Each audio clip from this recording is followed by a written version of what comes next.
संघर्ष में जितना भी शहीद हुए सब महान पुरुष के नमन और वंदन करती।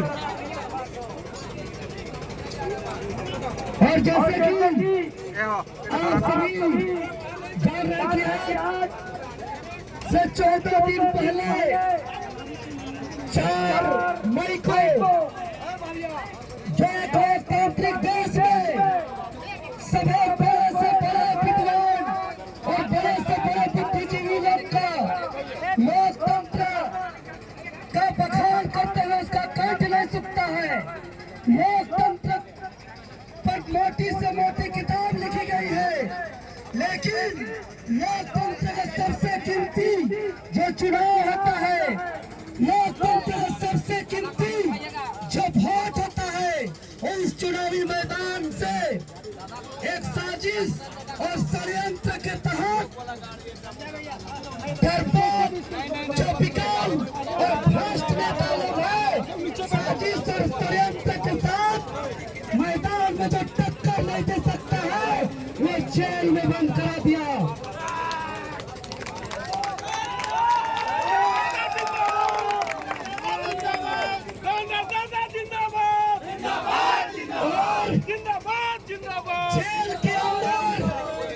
जेल के अंदर इसीलिए बंद कर दिया कि ये लोग को अच्छी तरह से पता है कि मैदान के जंग में हम टक्कर नहीं दे सकते हैं और ये हार के तौर से सत्ता का पावर का दुरुपयोग करते हुए साजिश और षड्यंत्र के तहत जो कांग्रेस पार्टी और झारखंड मुक्ति मोर्चा की पार्टी हो, हम पर केस कराया और जो भारतीय जनता पार्टी है और साथ में जो आजसू पार्टी है वो पावर का दुरुपयोग करते हुए मुझे जेल के अंदर डालने का काम किया है।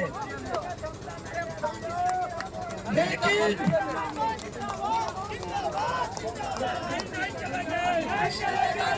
उपस्थित तमाम झारखंड वासी, रांची लोकसभा वासियों से हम कहना चाहेंगे, चाहे वो एनडीए का गठबंधन हो, चाहे इंडिया का गठबंधन हो, ये लोग सिर्फ अखबार के पन्नों पे और मीडिया का कैमरा के सामने सिर्फ लड़ते हैं, बाकी ये लोग दोनों साथ साथ लूटने का काम करते हैं।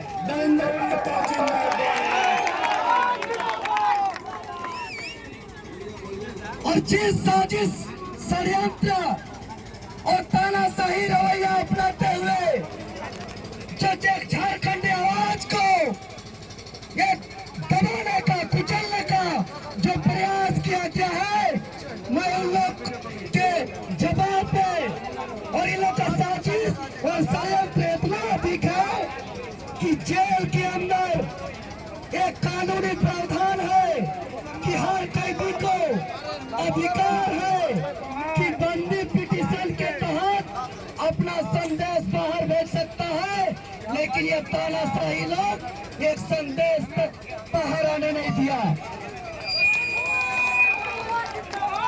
लेकिन सबका हिसाब होगा और आज का ये जोश और आज का ये जुनून और आज का ये उत्साह 4 तारीख का परिणाम बता दिया है और 4 तारीख के बाद ऐसा हिसाब करेंगे किसका बदला होगा।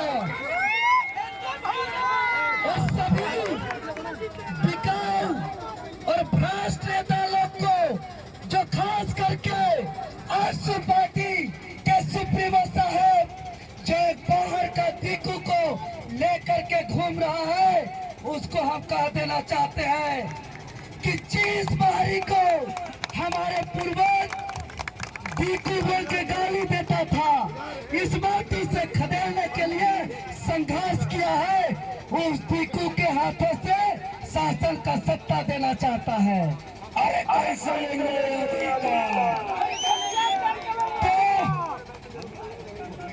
बहुत गंभीर स्थिति है और हम साफ शब्दों में कह देना चाहते हैं कि वे सारे भ्रष्ट और बिकाऊ नेता एक भी नहीं बचेगा। जाएगा। आज हम जेल गए हैं तो 4 तारीख के बाद वो भी जेल जाएगा।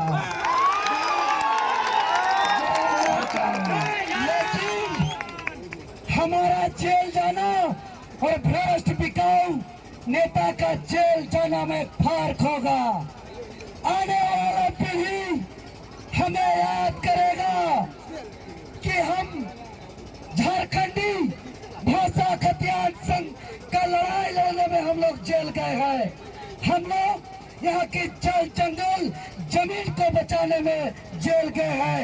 हम लोग जेपीएससी और जेएसएससी का कचरा को सफाई करने में जेल गए हैं। लेकिन आने वाला इतिहास इस नेताओं को भ्रष्ट करने में, यहाँ के जल जंगल जमीन बेचने के नाम से जेल जाने का याद करेगा। आने वाला इतिहास इन नेताओं को भ्रष्टाचार करके पैसा लूटने का नाम से जेल जाने के नाम से याद करेगा। और ये लोग को लगता है झारखंड का सबसे बड़ा अपराधी टाइगर जयराम महतो और देवेंद्र नाथ महतो है। इसीलिए एक तरफ हमारा टाइगर जयराम महतो को पूरा झारखंड का पुलिस प्रशासन लगा हुआ है, दूसरी तरफ रांची का आपका छोटा भाई देवेंद्र नाथ महतो को जेल के अंदर डालने में पूरा प्रशासन लगा हुआ है। अरे सरकार और यहाँ के तानाशाही अपनाने वाले सुन लीजिए, आप देवेंद्र नाथ महतो का शरीर को जेल में कैद कर सकते हैं, इस लड़ाई का विचार को कभी कैद नहीं कर सकते हैं।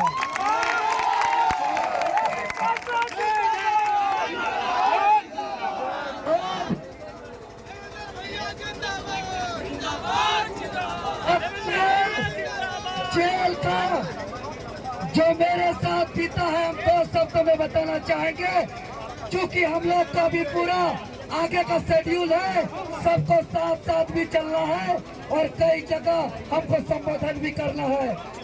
जिस बात भारत के इतिहास में ऐसा पहली बार हुआ है कि लोकतंत्र में चुनावी नामांकन पत्र भरने के लिए उपायुक्त कार्यालय का दूसरा तल्ला में नामांकन पत्र दाखिल करने के लिए अपना कदम रखे थे और वहां से इन लोग गिरफ्तार करने का, जेल भेजने का काम किया है। उपायुक्त कार्यालय से आज तक का इतिहास में किसी को गिरफ्तार नहीं किया है। जेल का पहला कदम रखते ही पूरा मेरा आत्मा, मेरा पूरा सोच, मेरा विचार विचार झारखंड के संघर्ष के साथी और यहाँ के आदिवासी मूलवासी झारखंडी के साथ था मेरा।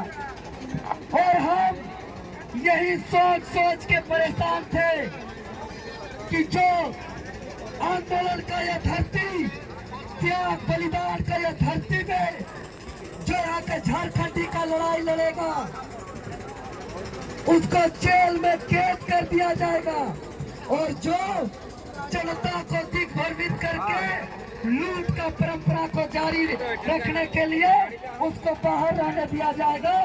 ऐसा में हमारा झारखंड कितना दिन चलेगा, यही सोच के आंसू बह रहा था मेरा। और आंसू बहते बहते जब जेल के अंदर मुझे पहला रोटी जब मिला, पहला रोटी खाते खाते मेरा भगवान बिरसा मुंडा का और भगत सिंह का स्मरण आया, और स्मरण आते ही हेलो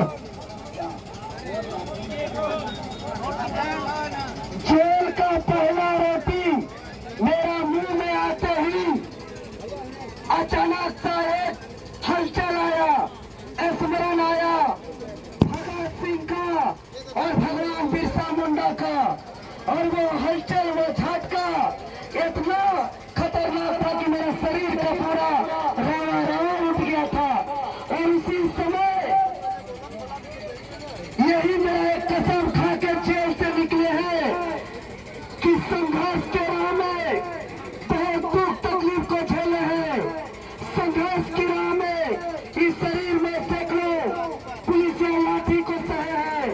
संघर्ष की राह में कितने रात जंगल झाड़ खुले आसमान में बिताए हैं। संघर्ष की राह में आज मेरा पिताजी आए हैं, हम अपना माँ को खोए हैं। संघर्ष की राह में जब आंदोलन सफल नहीं हुआ तो बाल भी नहीं कटाने का कसम खाए हैं। और आज अग्नि परीक्षाएं लोग लेने के लिए हटवार जेल तक भेज दिया।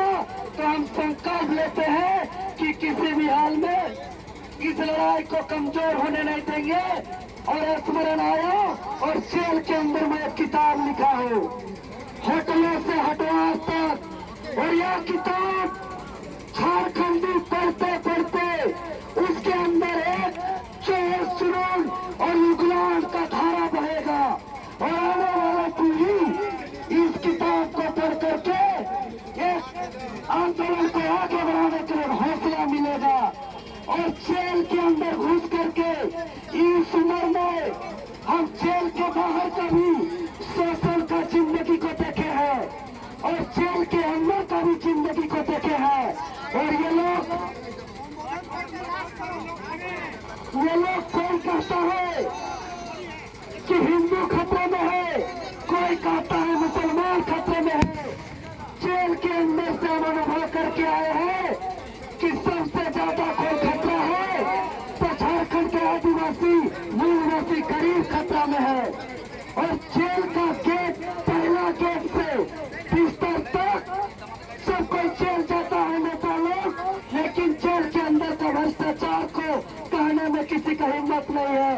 लेकिन हम खुले तौर पर कह रहे हैं कि जेल का गेट से बिस्तर तक सिर्फ और सिर्फ गरीब का शोषण है, वह भी खून चूसा जाता है। और जिसका पैसा है वो जेल अयासी का अड्डा है। इसीलिए इस लड़ाई को किसी भी हाल में नहीं रोकना है। और मैं तमाम जनता को अपील करना चाहता हूँ कि जिस दिन झारखंडी आदिवासी मूलवासी कंधा से कंधा मिला करके एक साथ संघर्ष करेंगे, उस दिन झारखंड का सत्ता आदिवासी मूलवासी पर होगा। और यहाँ के प्रशासन आदिवासी मूलवासी के इशारे काम करेगा। फिर किसी का हिम्मत नहीं होगा कि कोई आंदोलनकारी को कोई जेल में कैद कर पाए। इतना ही कहते हुए मैं अपने वाणी को विराम देता हूँ। जय झारखंड।